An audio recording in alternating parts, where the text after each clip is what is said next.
जी students, अब हम internal part of earth देखते हैं। इंटरनल पार्ट ऑफ अर्थ मैंने आपको पहले भी बताया है कि कितने हैं, 3 इंटरनल पार्ट ऑफ अर्थ हैं, क्रस्ट, मेंटल, कोर। ठीक है, सबसे पहले अब हम एक्सप्लेनेशन में जाते हैं। एक्सप्लेनेशन में क्रस्ट है, एक्सप्लेनेशन का मतलब होता है वजाहत कह रहे हैं हम। ठीक है, क्रस्ट जो है वो ज़मीन का सबसे ऊपर वाला हिस्सा है जहाँ पर हम रहते हैं और चलते फिरते हैं। ठीक है, वेयर वी लिव।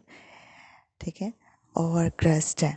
क्रस्ट अगर आप देखें इस डायग्राम के अंदर, सही है, इस डायग्राम में आपको वाज़े से नज़र आ रहा है कि सबसे ऊपर जो सबसे बड़ा सर्कल जो पहला लगाया हुआ है वो क्रस्ट का है, फिर सेकंड जो है वो हमारा मेंटल है और फिर कोर है। ठीक है, कोर सबसे अंदर वाला हिस्सा होता है और ज़मीन का अंदरूनी हिस्सा होता है। इसके अंदर रॉक्स जो होती हैं वो पिघल जाती हैं और पिघला हुआ जो है वो मैटर जो होता है वो मैग्मा कहलाता है। और जब ये बहुत ज़्यादा ज़मीन के अंदर प्रेशर हो जाता है तो वो मैग्मा फटता है और वो जब ज़मीन के ऊपर के आता है तो वो लावा होता है और वो वोल्केनिज्म एरप्शन कहलाती है। वो आगे हम डिटेल में पढ़ेंगे। ठीक है, मेंटल के अंदर भी जो रॉक्स होती हैं वो पिघल जाती हैं। ठीक है, उसके बारे में भी हम जब मेंटल का पढ़ेंगे तो वो आप उसके अंदर जान लोगे। ठीक है, अब आते हैं हम क्रस्ट के ऊपर। क्रस्ट क्या है? क्रस्ट जो है वो दो चीज़ों पे कंसिस्ट करता है, मुश्तमिल है। ठीक है, एक वाटर और सेकंड जो है वो ड्राई एरिया। वाटर में आपके 5 ओशंस हैं। ठीक है, इन द वर्ल्ड, आपको पता है 5 ओशंस आपने इस क्लास में ऑलरेडी पढ़ चुके हो।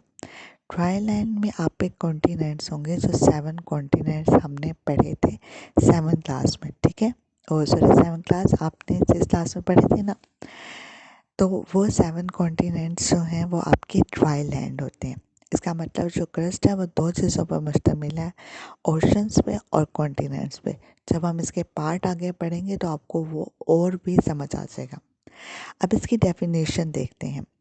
The upper most and less thick surface of earth is called crust. ठीक है, क्रस्ट की जो सबसे ये जो होता है जो है स्फीयर, यानी मतलब अगर इसके देखो स्फीयर कहते हैं जो गोल ऑब्जेक्ट हो। ठीक है, यानी राउंड ऑब्जेक्ट को हम स्फीयर कहते हैं। तो अर्थ जो है वो राउंड है और हम इसको स्फीयर कहते हैं इसलिए। जो क्रस्ट जो है वो अर्थ का अंदर एक गोलाई की तरह से ही, यानी मतलब राउंड ऑब्जेक्ट ही वो कहलाएगा स्फीयर। कि ये जो है कमज़ोर होता है, थिक होता है, इसके अंदर ज़्यादा थिक नहीं है ये। ठीक है, कम थिक है, इसकी मोटाई कम है और ये ज़मीन का सबसे ऊपर वाला हिस्सा है। सही, अब आगे देखें क्रस्ट। क्रस्ट की थिकनेस कितनी है? 8 to 40 किलोमीटर। ठीक है, डिवीजन देखें इसकी, इसको दो हिस्सों में डिवाइड किया गया। एक है कॉन्टिनेंटल क्रस्ट, सेकंड है ओशनिक क्रस्ट। ठीक है, कॉन्टिनेंटल क्रस्ट जो है वो नंबर ऑफ लैंड मैसेस, यानी लैंड मैसेस कहते हैं large area of the earth. ठीक है, यानी large area of the earth जो है, जहाँ पे ज़मीन का लार्ज एरिया कॉन्टिनेंट की सूरत में है, वो कहलाता है कॉन्टिनेंटल क्रस्ट। सही है, it is made of 2 things.